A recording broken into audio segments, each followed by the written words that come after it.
Summer holidays வந்தாச்சு, நம்ம GT ஹாலிடேஸும் வந்தாச்சு. GT holidays, south India's #1 travel brand. மார்க்கெட்லயே கம்மி சேதாரத்துல இன்னும் 1% தள்ளுபடி கொடுப்போம். ஓகே, வைரநக கேரட்டுக்கு 5000 தள்ளுபடி கொடுப்போம். தள்ளுபடி திருவிழா.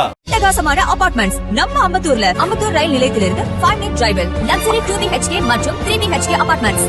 மதுரையில் கிளாமர் காளி எனப்படும் காளீஸ்வரன் கொலை வழக்கில் பிரபல ரவுடி வெள்ளைக்காளியின் தாயார் உள்ளிட்ட 7 பேர் கைது செய்யப்பட்டுள்ளனர். சிறையில் இருந்தபடியே வெள்ளைக்காளி இந்த கொலைக்கு திட்டமிட்டதாக சந்தேகிக்கப்படும் நிலையில் அவரது தாயாரும் இந்த வழக்கில் சிக்கியுள்ளார். தன் மகன் வகுத்த திட்டங்களை அவரது தாயார் செயல்படுத்துகிறாரா?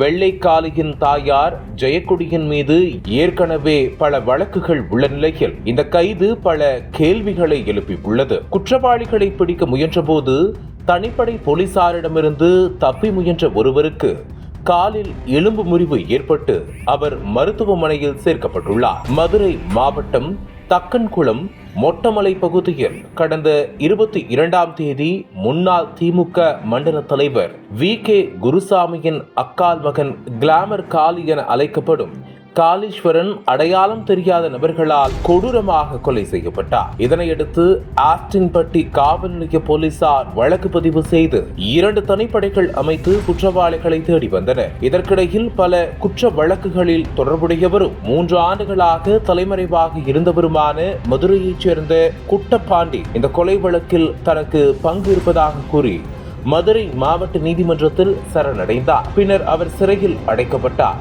இதனிடையில் கிளாமர் காளி கொலை வழக்கில் வெள்ளைக்காளியின் தாயார் உள்ளிட்ட 7 பேர் கைது செய்யப்பட்டுள்ளனர். வெள்ளைக்காளியின் தாயார் ஜெயக்கொடி சிவகங்கை மாவட்டம் மணல்மேடு பகுதியைச் சேர்ந்த பாலகிருஷ்ணன், முத்துகிருஷ்ணன், மதுரை கல்மேடு நந்தகுமார், காமராஜபுரம் நவீன்குமார், சென்னையைச் சேர்ந்த கார்த்திக், திருப்பூரைச் சேர்ந்த அசன் ஆகியோர் தனிப்படை போலீசார் கைது செய்துள்ளனர். கைது செய்ய முயலும் போது மணல்மேடு பகுதியைச் சேர்ந்த பாலகிருஷ்ணன் தவறி விழுந்ததால் அவரது காலில் எலும்பு முறிவு ஏற்பட்டு மதுரை அரசு ராஜாஜி மருத்துவமனையில் சிகிச்சைக்காக அனுமதிக்கப்பட்டுள்ளார். சிறையில் இருந்தபடியே வெள்ளைக்காளி இந்த கொலையை திட்டமிட்டிருக்கலாம் என சந்தேகிக்கப்பட்ட நிலையில் அவரது தாயார் ஜெயக்குடி கூட்டு சதி செய்து கிளாமர் காளியை கொலை செய்தது விசாரணையில் உறுதியாகியுள்ளது. ஜெயக்குடி மீது முன்னர் 2 கொலை வழக்குகளில் திட்டமிட்டதற்கான குற்றச்சாட்டுகள் நிலுவையில் இருப்பதும் கவனிக்கத்தக்கது. VK குருசாமி மற்றும் வெள்ளைக்காளி தரப்புகளுக்கு இடையே 22 ஆண்டுகளாக நீடிக்கும் பகைமை காரணமாக இதுவரை 21 கொலைகள் நடந்துள்ளன. இந்த நிலையில் கிளாமர் காளி கொலை வழக்கில் வெள்ளைக்காளியின் தாயார் கைது செய்யப்பட்டது இந்த பகையை மேலும் தீவிரப்படுத்தலாம் என்ற அச்சம் எழுந்துள்ளது. சிறையில் இருக்கும் வெள்ளைக்காளி வகுக்கும் திட்டங்களை அவரது தாயார் ஜெயக்குடி நிறைவேற்றுகிறாரா என்ற கேள்வி போலீசாரிடையே எழுந்துள்ளது. அனல் பறக்கும் செய்திகளை அப்டேட் செய்து கொள்ள நக்கீரன் களத்தை இப்பவே சப்ஸ்கிரைப் பண்ணுங்க.